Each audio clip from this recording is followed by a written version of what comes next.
Sunday suspense, শুধুমাত্র মির্চিলে। Sunday suspense ক্লাসিক্সে আজ শুনবেন লীলা মজুমদারের লেখা দুটি গল্প, আহিরি টোলার বাড়ি এবং পেনেটিতে। শুরু হচ্ছে প্রথম গল্প, আহিরি টোলার বাড়ি। সানডে সাসপেন্সে এই গল্পটি প্রথম সম্প্রচারিত হয় 14 জুন 2015 সালে। বাংলা সাহিত্যের রোমাঞ্চকর কিছু গল্প দিয়ে সাজানো আমাদের এই বিশেষ নিবেদন সানডে সাসপেন্স। আজ আপনার জন্য লীলা মজুমদারের লেখা ছোট গল্প আহিরি টোলার বাড়ি। লীলা মজুমদারের জন্ম 26শে ফেব্রুয়ারি 1908 সালে কলকাতায়, জ্যাঠামশাই উপেন্দ্র কিশোর রায়চৌধুরীর বাড়িতে। শিলং পাহাড়ে শৈশব কাটানোর পর 1920 সালে তিনি কলকাতায় ফিরে আসেন। তিনি বরাবর মেধাবী ছাত্রী ছিলেন এবং বিএ ও এমএ পরীক্ষায় প্রথম শ্রেণীতে প্রথম স্থান অধিকার করেন। সাহিত্য চর্চার পাশাপাশি কিছুদিন বেতার প্রযোজনাও করেন তিনি। তাঁর লেখা উপন্যাসের মধ্যে উল্লেখযোগ্য প্রদীপিসির বর্মী বাক্স, হলদে পাখির পালক, বক বদ পালা। এছাড়াও তিনি সন্দেশ পত্রিকার যুগ্ম সম্পাদক ছিলেন বেশ কিছুদিন। রবীন্দ্র পুরস্কার, আনন্দ পুরস্কার, লীলা পুরস্কার, ভারতীয় শিশু সাহিত্য পুরস্কার ইত্যাদি নানা পুরস্কারে সম্মানিত হন তিনি। শুরু হচ্ছে আহিরি টোলার বাড়ি।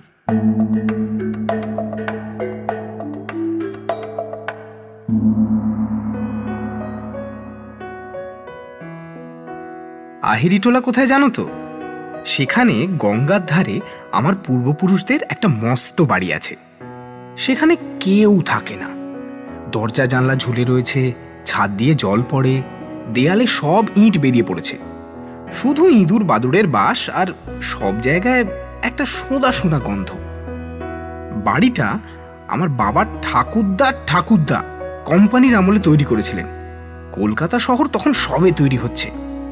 দিব্যি চকমেলানো দোমহলা বাড়ি, দেয়ালে সব জং ধরে যাওয়া চিত্রটিত্র করা বিরাট পাথরের সিঁড়ি। টাকারও তাদের অভাব ছিল না, কি সব চোরা কারবার চলত। তখনকার দিনে অত আইন আদালতের হাঙ্গামা ছিল না। মোট কথা, বাবার ঠাকুরদা ভয়ঙ্কর ধনী লোক ছিলেন। প্রকাণ্ড জুড়ি গাড়ি ছিল, তাতে 4টে কালো কুচকুচে ঘোড়া জোড়া হতো। বাড়ির পিছন দিকে বিশাল আস্তাবল ছিল। সেসব কবে বিক্রি হয়ে গেছে। তার জায়গায় 3 তলা সব বাড়ি হয়ে সেগুলো পর্যন্ত ভেঙে চুরে যাচ্ছে। সেবার প্রিটেস্টে অঙ্কে 15 পেলাম। তাই নিয়ে বাড়ি ময়ে সে যে কিরকম হইচই লেগে গেল, সে না দেখলে বিশ্বাস হয় না। বাবা পর্যন্ত এমন কাণ্ড আরম্ভ করলেন যে শেষ অবধি বাড়ি ছাড়তে বাধ্য হলাম।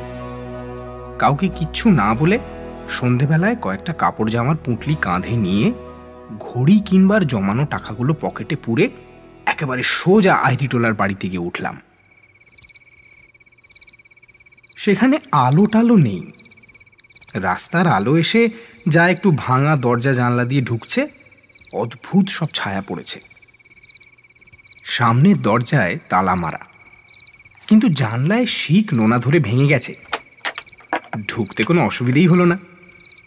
একটু যে ভয় করছিল না তাও নয়, আর কত রকম শেডের যে অন্ধকার হয় তাই দেখে অবাক হয়ে যাচ্ছিলাম। খিদেও পেয়েছে প্রচুর, আবার রাগও হয়েছে। নিচের তলাটা কেমন যেন ঘুপসিপানা।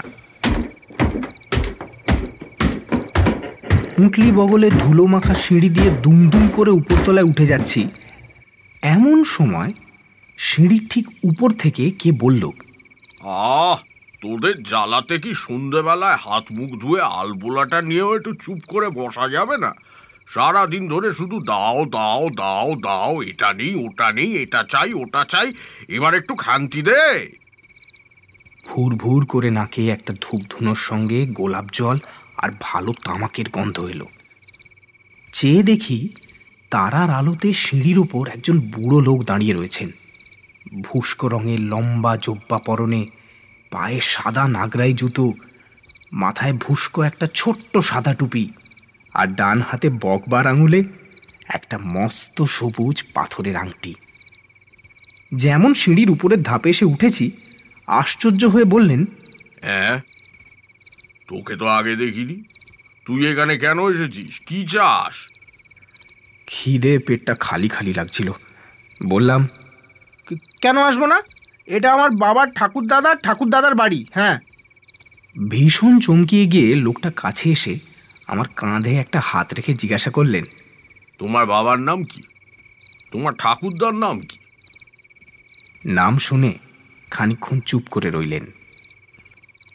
কোথাও জনমানুষ নেই, চারিদিকে অন্ধকার। রেলিংয়ের কাছে গিয়ে বুড়ো হাঁক দিলেন, পরদেশি আমিন, বলি কাজের সময় গেলি কোথায়? আলো দিবি না? নিচের তলার অন্ধকার থেকে অস্পষ্ট একটা সাড়া এলো, যাই বাবু, আসতেছি। তারপর লম্বা একটা কাচের ঢাকনি পরানো সেজ হাতে, কুচকুচে কালো, টিকটিকে লম্বা, গোলাপি গেঞ্জি, মিহি ধুতি আর গলায় সোনার মাদুর পরা একটা লোক সিঁড়ি দিয়ে উঠে এলো। ছিলি কোথায় হতবাগা? বাড়িতে লোক এলে দেখতে পাস না? একে কথা, বারবারি তলায় হাফ আঁকড়াইটা একবার দেখে এলুম। আমার দিকে ফিরে বলল, যাবে না খোকা বাবু হাফ আঁকড়াইতে? কেমন সব সঙ্গ বেনিয়েছে, গান বাজনা হতেছে। বুড়ো বললে, চুপ, ওসব ছেলে মানুষের জায়গা নয়। এসো দাদা, তুমি আমার সঙ্গে এসো। সামনের ঘরে গেলাম। মেঝেতে লাল গালচে পাতা, মস্ত নিচু তক্তপোষে হলদে মখমলের চাদর বিছানো। এক কোনায় গোঁপ ঝোলা চুড়িদার পাঞ্জাবি গায়ে কানে মাকড়ি একজন লোক দাঁড়িয়ে। তাকে বললেন, যাও এখন। বলছি তো 10 টাকা চাঁদা আর 5 ভরি আতর দেবো তোমার বারোয়ারি পুজোর জন্য। এখন কেটে বড়। লোকটি চলে গেলে আমাকে তক্তপোষে বসিয়ে পুঁটলির দিকে চেয়ে বললেন, ওতে কি পালিয়ে এসেছো নাকি? কেন? বলতে হলো সব কথা। খানিকটা ভেবে হঠাৎ বিরক্ত হয়ে বললেন, 15 পেয়েছিস? হতভাগা, তোর লজ্জা করে না? অঙ্ক হয় না কেন? শুভঙ্করই পড়িস না? মুখ অমন পাংশু বানা কেন? খেয়েছিস? হ্যাঁ, খাসনি এখনো? পরদেশি, যা দেখিনি, পচ্চুকে বলগে যা। পরদেশি চলে গেলে বললেন, আমার কখনো একটা অঙ্ক কষতেও ভুল হতো না, আর তুই বেটা একেবারে 15 পেলি? জানিস নবাবের কাছ থেকে সার্টিফিকেট পেয়েছিলাম, হৌসের সব হিসেবের ভুল শুধরে দিতাম। দাঁড়া, কুট্টিকে ডেকে পাঠাই, সে তোকে অঙ্ক শিখিয়ে দেবে। পরদেশি একটা রূপোর থালায় করে লুচি, সন্দেশ, ছানা মাখা আর 1 গিলাস বাদামের শরবত এনে দিল। তারপর বারান্দার কোণে শ্বেত পাথর দিয়ে বাঁধানো স্নানের ঘরে আরাম করে হাত পা ধুয়ে, পাশের ঘরে কারিকুরি করা খাটে সাদা বিছানায় শুয়ে সারা রাত ঘুমোলাম। সকালে পরদেশি এসে ডাক দিল, বলি কুট্টি বাবু আঁক শেখাতে এসেছেন, চলো চলো। হ্যাঁ চল। কুট্টিবাবু এসে চিত্রকরা পাটিতে বসে সারাটা সকাল আমাকে অঙ্ক কষালেন। পরদেশি কোনো কথা না বলে দুজনকে 2 গিলাস দুধ দিয়ে গেল। বই নেই, পুঁটলিতে খাতা পেন্সিল ছিল, তাই দেখে কুট্টিবাবু মহা খুশি। কি বলবো, যেসব অঙ্ক সারা বছর ধরে বুঝতে পারছিলাম না, সেসব যেন জলের মতো সোজা হয়ে গেল। কুট্টিবাবুর বই দরকার হয় না, সব মাথার মধ্যে ঠাসা। উনি চলে গেলে বারান্দায় বেরিয়ে দিনের আলোতে ভালো করে চেয়ে দেখি এরা সব বাড়িঘর ঝকঝকে পরিষ্কার করে ফেলেছে। উঠোনের ধারে ধারে বড় বড় টবে করে কত রকম পাতাবাহারের গাছ, আর উঠোনে দাঁড়ের ওপর লাল, নীল, হলদে, সবুজ মস্ত মস্ত তোতা পাখি রোদে বসে ছোলা খাচ্ছে।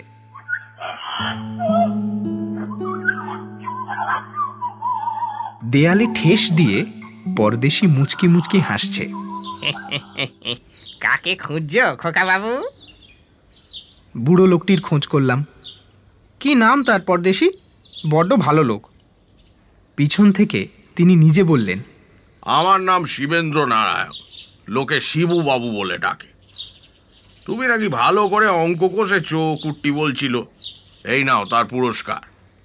আমার হাতে একটা মস্ত সোনার মোহর গুঁজে দিলেন। ও কি পরদেশি? বাইরের দরজায় কারা যেন মহা ধাক্কাধাক্কি চেঁচামেচি করছে।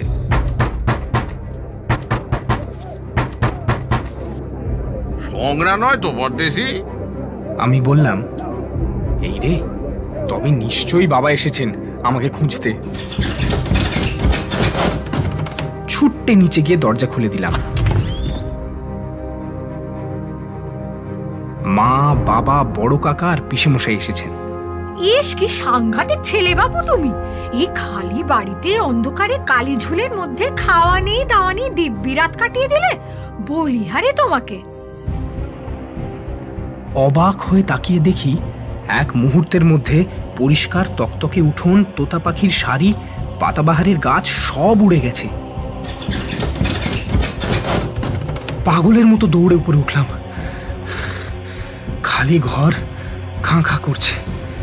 ভাঙা স্নানের ঘরে শ্বেত পাথরের সব টালি খুলে পড়ে আছে। পরদেশি, ও পরদেশি, শিবুবাবু, কোথায় তোমরা? পরদেশি!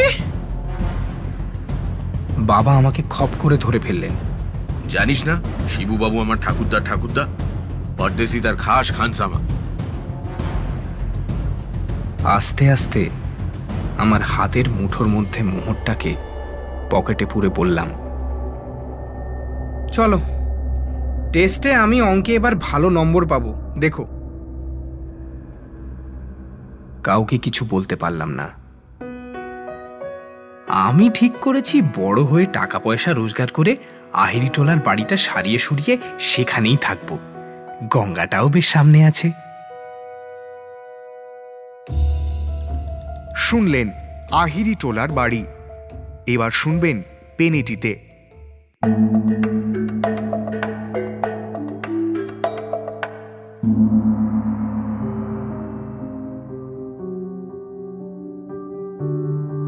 পেনেটিতে একেবারে গঙ্গার ধারে আমার বড় মামা একটা বাড়ি কিনে বসলেন। শুনলাম বাড়িটাতে নাকি ভূতের উপদ্রব, তাই কেউ সেখানে থাকতে চায় না। সেই জন্য বড় মামা ওটাকে খুব সস্তাতেই পেয়েছিলেন। যাই হোক, বিয়ে টিয়ে করেননি, আপত্তি করবার লোকও ছিল না। মেজো মাসিমা একবার বলেছিলেন বটে, নাই বা কিনলে দাদা, কিছু নিশ্চয়ই আছে, নইলে কেউ থাকে না কেন? বড় মামা রেগে মেগে বাড়ির কাগজপত্র সই করবার আগে ওদের কুস্তির আড্ডা দুজন সন্ডাকে নিয়ে সেখানে দিব্যি আরামে দুরাত কাটিয়ে এলেন। সন্ডাদের অবশ্যই সব কথা ভেঙে বলা হয়নি। তারা দুবেলা মুরগি খাবার লোভে মহা খুশি হয়েই থাকতে রাজি হয়েছিল। পরে আড্ডায় ফিরে এসে যখন বড় মামা ব্যাপারটা খুলে বলেছিলেন, তখন তারা বেজায় চটে গিয়েছিল। যদি কিছু হতো দাদা, গায়ের জোর দিয়ে তো ওনাদের সঙ্গে পেরে ওঠা যেত না। 2 মাস পরে বড় মামা সেখানে রেগুলার বসবাস শুরু করলেন। সঙ্গে গেল বঙ্কু ঠাকুর। তার রান্না যে একবার খেয়েছে সে জীবনে ভুলেনি। আর গেল নটবর বেয়ারা, তার 44 ইঞ্চি বুকের ছাতি, রোজ সকালে বিকেলে আধ ঘন্টা করে 2 আধমনি মুগুর ভাঁজে। আর ঝগড়ু জমাদার, সে 4-5 বার জেল খেটে এসেছে গুন্ডামি টুন্ডামির জন্য। এরা কেউ শুধু ভূত কেন, ভগবানেও বিশ্বাস করে না। আমরা বরানগরে ছিলাম, আমি ক্লাস 9-এ পড়ছি। এমন সময় বাবা পাটনা বদলি হয়ে গেলেন, আর আমার স্কুল নিয়েই হলো মহা মুশকিল। বড় মামা তাই শুনে বললেন, কোচ পরোয়া নেই, আমার কাছে পাঠিয়ে দাও, এমন কিছু দূরত্ব পড়বে না। বেটা বঙ্কুর রান্না খাবে, আর আমিও আমার নতুন কবিতাগুলো শোনাবার লোক পাবো। বঙ্কুরা তো আজকাল আর শুনতে চায় না। ভালোই হলো। শেষ পর্যন্ত তাই ঠিক হলো। মহারাজ যেদিন সকালে পাটনা চলে গেলেন, আমার জিনিসপত্র বড় মামার ওখানে পাঠিয়ে দেওয়া হলো, আর আমিও সারাদিন স্কুল করে বিকেলে গিয়ে সেখানে হাজির হলাম। মনটা তেমন ভালো ছিল না। মারাও চলে গেছেন, আবার আমাদের ক্লাসের যোগু আর ভুটে বলে 2 কাপ্তেন কিছুদিন থেকে এমনি বাড়াবাড়ি শুরু করেছিল যে স্কুলে টেকা দায় হয়ে উঠেছিল। আগে ওরাই আমার বেস্ট ফ্রেন্ড ছিল, কিন্তু পুজোর ছুটির সময় সামান্য একটা ব্যাপার নিয়ে ওরা এমন ছোট লোকের মতো ব্যবহার আরম্ভ করেছিল যে ওদের সঙ্গে সম্পর্ক বন্ধ করতে বাধ্য হয়েছিল। এখন ওরাই হলেন ফুটবলের ক্যাপ্টেন, ক্লাবের সেক্রেটারি। সেদিনও ওদের সঙ্গে বেশ একটা কথা কাটাকাটি হয়ে গেছে, সে আবার অঙ্ক ক্লাসে। আমার একার দোষ নয়, কিন্তু ধরা পড়ে বকুনি খেলাম আমি। ওরা দেখলাম খাতার আড়ালে ফ্যাঁচ ফ্যাঁচ করে হাসছে। বাড়ি এসেও মনটা একটু খারাপই ছিল। একেবারে জলের মধ্যে থেকে ঘাটের সিঁড়ি উঠে গেছে বারান্দা পর্যন্ত। বিশাল বিশাল ঘর, ঝগড়ু আর নটবর তকতকে করে রেখেছে। প্রায় সবগুলোই খালি, শুধু নিচের তলায় বসবার ও খাবার ঘরে আর দোতলায় দুটো শোবার ঘরে বড় মামা কয়েকটা দরকারি আসবাব কিনে সাজিয়েছেন। কেউ কোথাও নেই, বড় বাবাও কোথাও বেরিয়ে গেছে। নিচে থেকে বঙ্কুর রান্না লুচি আলুর দম খেয়ে ওপরে গেলাম। বই রেখে আমার ঘরের সামনে চওড়া বারান্দা থেকে দেখি বাগানময় ঝোপঝাপ, আম গাছ, কাঁঠাল গাছও গোটা কত গাছে। গঙ্গার ধার দিয়ে জবা ফুলের গাছ দিয়ে আড়াল করা একটা সরু রাস্তা একেবারে নদীর কিনারা ঘেঁষে চলে গেছে। সেখানে 3 জন মাঝি গোছের লোক মাছ ধরার ছিপ সারাচ্ছে। একজন বুড়ো আর 2 জন আমার চেয়ে একটু বড় হবে, ওখানকারই লোক বোধ হয়। আমাকে দেখতে পেয়ে তারা নিজের থেকেই ডাকলো। দেখতে দেখতে বেশ ভাব জমে গেল। ওরা বলল পেছন দিকের পুকুরে আমাকে মাছ ধরা শেখাবে, আর শনিবার নদীতে জাল ফেলবে, নিশ্চয়ই যেন আসি। বুড়োর নাম শিবু, ছেলে দুটো ওর ভাইপো, সিজি আর গুজি। বেশ লোকগুলো, বাড়ির মধ্যে আসতো টাসতো না, চাকরদের এড়িয়ে চলত। কিন্তু আমার সঙ্গে খুব দরম মহরম হয়ে গেল। আমাকে সাপ কামড়ানোর ওষুধ, বিছুটি লাগার ওষুধ এইসব শিখিয়ে দিল। আমাদের বাগানেই পাওয়া যায়। মামা মাঝে মাঝে খুব রাত করে বাড়ি ফিরত, আর দোতলায় একা একা আমি তো ভয়ে কাঠ হয়ে শুয়ে থাকতাম।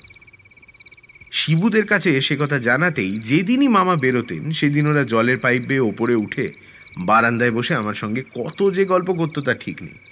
সব মাঝিদের গল্প, ঝড়ের কথা, নৌকা ডুবির কথা, কুমির আসার কথা, হাঙর মারার কথা, সমুদ্রের কথা, এই সব।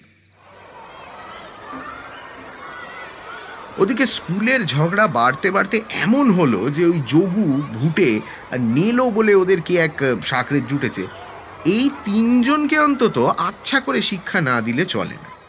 শিবু বলল, বাবু এইখানে ডেকে এনে সবাই মিলে কষে পিটুনি লাগাই। বললাম, না রে, শেষটা স্কুল থেকেই নাম কাটিয়ে দেবে। তার চেয়ে এখানে এনে এমনি ভূতের ভয় দেখাই যে বাছাধনদের চুল দাড়ি সব খাড়া হয়ে যাবে। তাই শুনে ওরা 3 জনেই হেসে লুটোপুটি। আমি বললাম, দেখ, তোদের 3 জনকে কিন্তু ভূত সাজতে হবে, আর আমি ওদের ভুলিয়ে ভালিয়ে আনবো। তোদের সব সাজিয়ে গুজিয়ে দেব। হ্যাঁ, সাজিয়ে গুজিয়ে দেবেন কেন বাবু? রং টাং মাখিয়ে দেবার দরকার হবে না, 3টে চাদর দেবেন। আমরা সাদা চাদর গায়ে জড়িয়ে গঙ্গার ধারে ঝোপের মধ্যে এমনি এমনি করে হাত লাড়তে থাকবো আর ও শব্দ করব। দেখবেন ওনাদের পিলে চমকে যাবে। ছেঁড়া চাদর 3টে দিয়ে দিলাম। সত্যি ওদের বুদ্ধির তারিফ না করে পারলাম না। ভালোই হবে, তাহলে আমাকে আর কেউ সন্দেহ করবে না। বাড়িটার একটা অপবাদ তো আছেই। শুক্রবার স্কুলে গিয়ে যোগু ভুটেদের সঙ্গে কথা বন্ধ করলাম। বাবা, ওদের রাগ দেখে কি। কি রে হতভাগা, ভারী লাট সাহেব হয়েছিস যে, কথা বলছিস না যে বড়? বললাম, মেয়েদের সঙ্গে আমি বড় একটা কথা বলি না, ব্যাচেলার মামার শিক্ষা। তারা তো রেগে কাঁই। এই মেয়েদের সঙ্গে মানে? মেয়েদের আবার কোথায় দেখলি? বললাম, যারা ভূতের ভয়ে আমার বাড়ি যায় না তাদের সঙ্গে মেয়েদের আর কি তফাৎ। যোগু রাগে ফোঁস ফোঁস করতে করতে বলল, এই খবরদার বলে দিচ্ছি, যা মুখে আসবে তাই বলবি না গুপে। 100 বার বলবো, তোমরা ভীতু কাপুরুষ মেয়ে মানুষ। যোগু আমাকে মারে আর কি, শুধু অঙ্কের মাস্টার মশাই এসে পড়লেন বলে বেঁচে গেলাম। স্কুল ছুটির সময় ভুটে পিছন থেকে এসে আমার কানে কানে বলল, সন্ধেবেলা 7টার সময় তোমাদের বাড়ির বাগানে না 8 ঘন্টা ধরে আমরা বেড়াবো। 8 ঘন্টা দেখি তোমাদের ভূতের দৌড় কতখানি, তা একবার দেখি। আমাদের চিনতে এখন তোমার ঢের বাকি আছে। আমি তো তাই চাই। শিবুরা আজকের কথাই বলে রেখেছিল। বাড়ি গিয়ে খেয়ে দিয়ে একটু এদিক ওদিক ঘুরলাম, ওদের দেখতে পেলাম না। একটু নার্ভাস লাগছিল, যদি ভুলে যায়। নদীর ধারে একটা ঝোপের পেছন থেকে গুজি ডেকে বলল, বাবু সব ঠিক আছে আমাদের। প্রায় সঙ্গে সঙ্গেই যোগু, ভুটে, নেলো 3 ক্যাপ্টেন এসে হাজির। বড় মামা বেরোচ্ছিলেন, ওদের দেখে আমাকে বললেন, বন্ধুদের কেষ্টনগরে মিষ্টি টিষ্টি দিস, সব একা একা খেয়ে ফেলিস না যেন। কথাটা যেন না বললেই হতো না, ওরা তো হেসেই গড়াগড়ি, যেন ভারী রসিকতা হলো। বড় মামা গেলে খাওয়া দাওয়া সেরে বাগানে গেলাম। এক্ষুনি বাছারা টের পাবেন। চারিদিকে অন্ধকার হয়ে এসেছে। একটু একটু করে চাঁদের আলোতে সব যেন কিরকম ছায়া ছায়া দেখাচ্ছে। আমার গা ছমছম করছে। গল্প করতে করতে ওদের গঙ্গার ধারে সেই সরু রাস্তাটায় নিয়ে গেলাম। বাড়ি থেকে এই জায়গাটা আড়াল করা। পথের বাঁক ঘুরতেই আমার শুদ্ধ গায়ে কাঁটা দিল। ঝোপের পাশে 3টে সাদা মূর্তি, মাথা মুখ হাত সব ঢাকা। আমার হাত তুলে তুলে যেন ডাকছে। অদ্ভুত একটা শব্দ।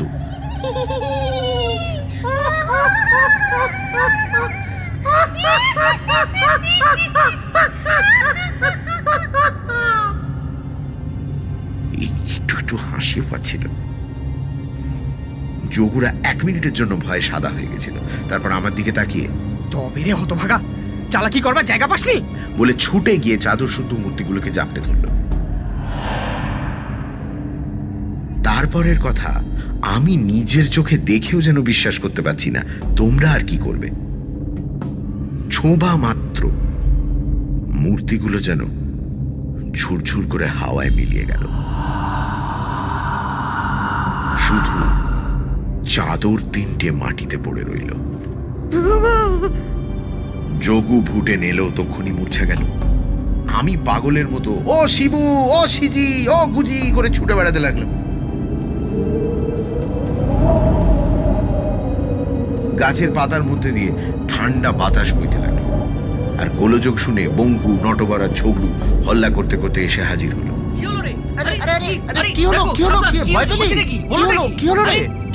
ওরা যোগুদের তুলে ঘরে নিয়ে গেল। চোখে মুখে জল দিল। আমার গায়ে মাথায়ও মিছি মিছি 1 বালতি জল ঢাললো।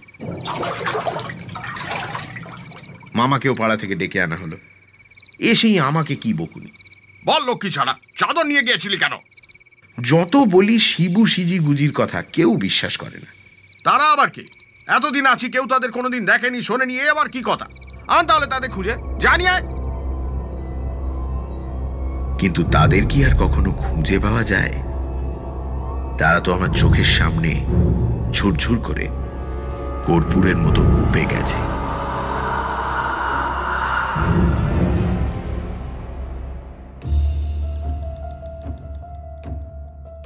সানডে সাসপেন্স ক্লাসিক্সে আজ শুনলেন লীলা মজুমদারের 2টি গল্প, আহিরি টোলার বাড়ি এবং পেনেটিতে। গল্প পাঠে মীর, সোমক, দীপ, ইন্দ্রাণী, পুষ্পল, অভিষেক। শব্দগ্রহণ রিচার্ড। আবহ সঙ্গীত ও স্পেশাল এফেক্টস দীপক রায়। প্রচার অলঙ্করণ জয়েন দ্য ডটস। পর্ব পরিচালনা অনির্বাণ ও অভিষেক। বিশেষ সহযোগিতায় লাবণ্য। গল্পের সূত্রধার মীর এবং অগ্নি। সমগ্র পরিকল্পনা ও পরিচালনায় ইন্দ্রাণী। Sunday suspense.